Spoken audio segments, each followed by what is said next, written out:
Bon après-midi à tout le monde. Très heureux de vous voir ici. Nous sommes à 9 matchs déjà joués pour cette troisième saison de la Basketball Africa League et nos compétitions de la Sahara Conference. Juste les premières impressions. Depuis le début, je pense que nos objectifs, comme je l'avais dit à l'entame, c'est de voir une progression. Et je pense que cette progression, nous sommes en train de la voir sur le terrain et aussi en dehors du terrain. Les compétitions, je pense que ces matchs sont très intéressants. En termes d'exposure, le produit continue à être transmis dans plus de 200 pays et dans 17 langues à travers le monde, en tout cas sur les 54 pays de l'Afrique. Des équipes qui sont toujours en lice. À ce jour, je pense que sur les 6 équipes ont toujours leur chance de se qualifier. Évidemment, le Rwanda Energy Group, avec 3 victoires sur 3 matchs, semble avoir assuré leur ticket. On a vu aussi le champion de l'année dernière, l'US Monastir, avec 2 victoires sur 3 matchs. Des compétitions qui montrent que les équipes se préparent, n'est-ce pas? Je ne pense pas qu'il y a eu cette dominance qu'on a vue dans le passé. Peut-être l'année dernière, en tout cas, on l'a vu ici à Dakar Arena, aussi dans la Nile Conference qui aura lieu en fin avril au Caire. Et puis, pour moi aussi, de voir cet intéressant amalgame de talents, aussi bien des vétérans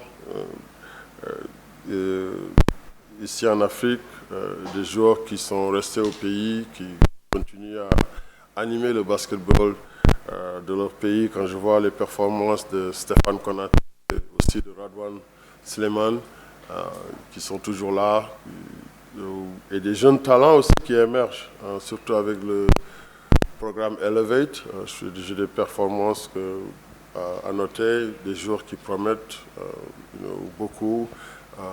Quand je vois Ulrich Tramche qui joue avec le Rwanda Energy Group, ou bien même un garçon comme Haman Malwatch qui est avec l'équipe de l'AS Douane, ou Ruben Chinelu, Modou Falcham, qui est un jeune qui a joué juste, je pense, sur 2 matchs, et qui montre, en tout cas, pourquoi on est très enthousiaste par rapport à ce programme Elevate qui va continuer à insuffler du talent jeune et puis le futur du basketball africain.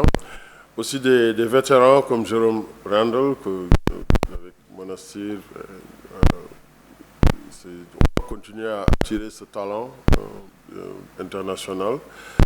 Les compétitions pour moi, et puis surtout au niveau de la présence du public, on voit beaucoup d'améliorations et il y a une constance dans la salle, il y a une bonne atmosphère, il y a de l'ambiance, le public qui vient. Alors c'est en tout cas à mi-chemin, nous sommes très encouragés par ce que nous avons vu. Nous avons aussi eu l'opportunité de marquer ce mois de mars, qui est le mois de la femme, avec des activités. Comme aujourd'hui, vous avez vu un match de U23 féminin pour célébrer encore les femmes et leur donner l'opportunité d'occuper la scène et puis de continuer à les pousser à aspirer aussi à des positions de leadership dans la société. Nous avons organisé un luncheon avec des panels le lundi dernier à Dakar. Nous avons réuni des personnalités du monde des affaires, de la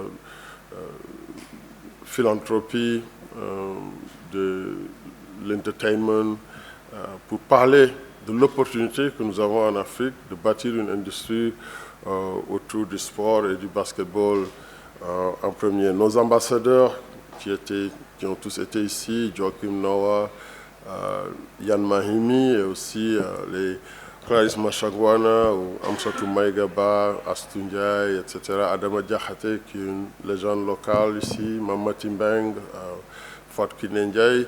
Nous essayons d'être le plus inclusif possible, mais surtout pour continuer à inspirer cette prochaine génération de joueurs et aussi, surtout, de fans, d'amoureux du basketball. Alors, je vous remercie encore une fois pour votre présence et n'hésitez pas, je suis sûr comme vous l'avez fait jusqu'à présent, notre équipe, média, avec Pavel Veska et Chambani ici, et Marc Posen et Edwin, qui sont toujours disponibles pour répondre à des questions ou pour vous donner plus de détails par rapport à la Sahara Conference et puis le reste de la saison 3 de la Basketball Africa League. Je vous remercie. Ce que nous espérons voir, c'est un effet d'entraînement, n'est-ce pas? Un effet d'entraînement qui va... Il n'y aura pas de substitution par rapport à la responsabilité des équipes et des différents championnats nationaux dans la formation du talent local. Mais ce que nous avons fait dans notre réglementation par rapport aux rosters, on impose que chaque équipe ait 8 joueurs locaux, n'est-ce pas? Et si vous allez voir que les équipes qui font la différence, que ce soit, je pense, quand on regarde Petro de Luanda ou Yos Monastir, comme vous l'avez dit, ou ce sera le cas avec Al-Ahli ou même l'année dernière avec l'AS Saleh, les pays où les joueurs sont motivés pour rester au pays, en fait, ils vont jouer les premiers rôles. Parce que, quelle que soit la force de ces imports, des joueurs étrangers qu'on va amener, ils doivent venir pour élever un niveau, n'est-ce pas? Et ce sera difficile de tout porter s'il n'y a pas du talent local qui a du répondant. Et je pense qu'on commence à voir qu'il y a des joueurs, surtout, qui reviennent au pays pour jouer dans les championnats locaux. C'est timide encore, mais je suis absolument certain qu'on va aller de plus en plus vers cela. On encourage les équipes à mieux s'organiser, on les accompagne dans tout ce qui est capacity building, pour essayer de se structurer, pour voir comment organiser un club performant, pas seulement au niveau du coaching, mais aussi du management et puis de la manière dont ils vont rendre les équipes attrayantes en créant des sites web, des assets digitales pour aller vers les fans. Je vois, au niveau de l'organisation, par exemple, du championnat du Sénégal, j'ai assisté à certaines coupes, certaines finales l'année dernière. Je sais qu'il y a une ambiance. Ils essaient de calquer ce que nous faisons ici, et c'est l'idée. Nous voulons que ce que nous faisons soit un exemple. Je ne dis pas que tout est parfait, mais en tout cas, ce qui est valable, qui peut s'appliquer au niveau local. Mais on va aller vers ça. De plus en plus, nous, en termes de soutien, oui, quand les équipes sont qualifiées, on les prend en charge entièrement, mais on ne peut pas faire ça partout, tout le long de l'année. Mais ce qu'on peut faire, par contre, c'est de contribuer dans le développement de l'expertise pour que ces équipes puissent aller trouver leurs propres ressources, leurs propres moyens, qu'ils aient des budgets. Mais je suis sûr que c'est une question de temps. Mais ce qu'il faut, dans un premier temps, c'est de mettre les jalons, la capacité administrative et organisationnelle, d'essayer de développer du talent jeune, local, que chaque équipe continue à avoir des catégories jeunes pour développer leur propre pipeline. Et je suis persuadé que c'est pourquoi nous aimons avoir des écoles de basket, venir voir ce qui se fait ici dans le terrain, pour que ces jeunes puissent rêver à un jour jouer dans la Basketball Africa League. Ils vont tous rêver à jouer dans la NBA, ce qui est très bien, mais nous pensons qu'avec tout le talent qui existe en Afrique, il y aura de la place pour plus de joueurs africains à intégrer les championnats respectifs des différents clubs.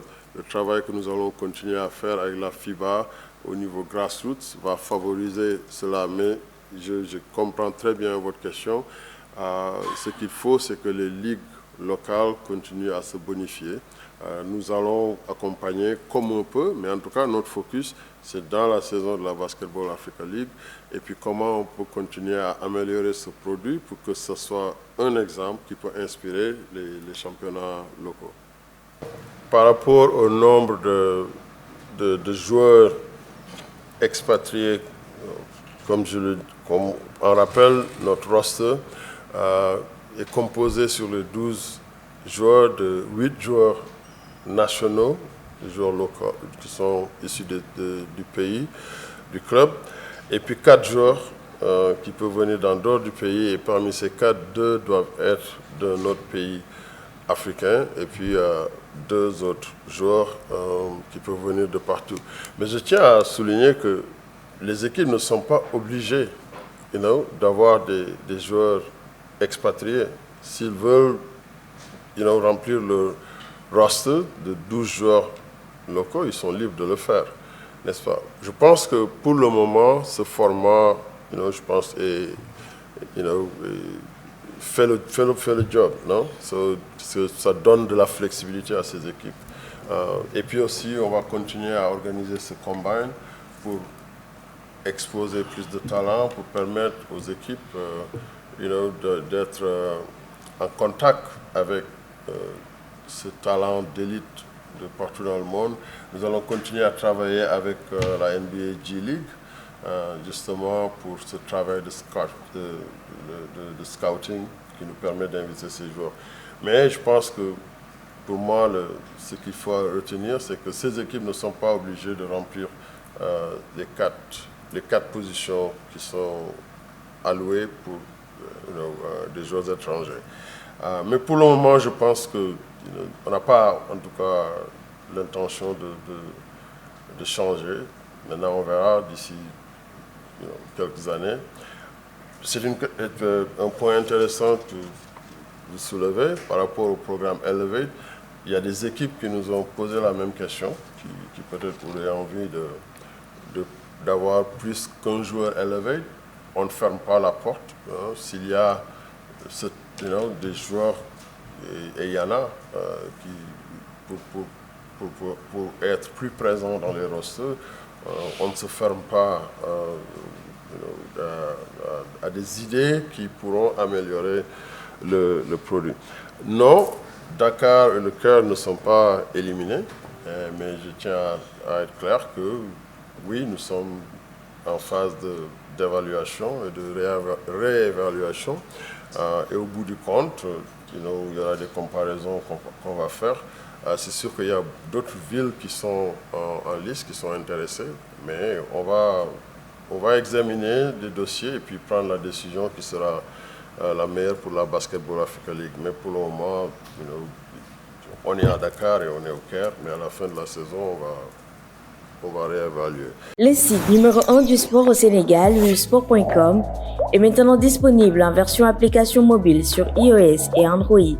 Retrouvez l'actualité du Sénégal pour tous les sports en direct sur votre téléphone: football, lambe, basket, sport de combat, athlétisme et bien d'autres disciplines. Toutes les statistiques des championnats sénégalais, les matchs, les résultats, les classements à suivre en direct sur votre application WivSport.